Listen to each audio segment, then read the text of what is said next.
This very brief video is intended to show you how the IOLab device works. What you see currently is the opening window of the IOLab software, where you can see, because it's highlighted in white, that the USB dongle is connected and that one of my remotes is communicating with it. What I'm going to do is I'm going to measure force versus acceleration, and I'm going to do that while hanging the IOLab from a spring via its own force sensor. When I decide to record the data, you don't see very much in the beginning until I give it a pull, and then I allow it to go up and down.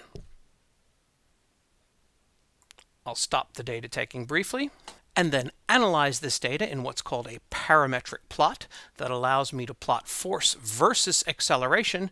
And by selecting the data, you can see that force versus an acceleration is a straight line, and the slope of that line is mass. In addition to this freeform manner of taking data, we use what is called the lesson player that captures students within one particular laboratory.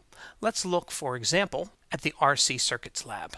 In this case, you can see that the laboratory opens with an introduction, a list of objectives that the students should learn, and even a few review videos if they want to study up on the topic that they'll be studying in the course of the laboratory.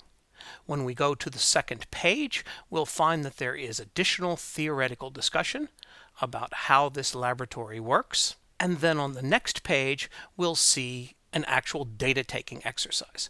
You'll see that we have accompanied this by still figures that explain theoretically the schematic of the circuit they're going to be doing, another still figure that explains how they'll be using a breadboard to wire the circuit, and also a couple of short videos that help them with both the setup and the data-taking. Alright, hey guys, welcome to the RC Circuits lab. So as you can see here, we have all of our supplies, and so we're going to wire up our circuit. The one thing that is different in this lab from the other. So this video is going to show you guys how to record your data and a sample of what your data will look like.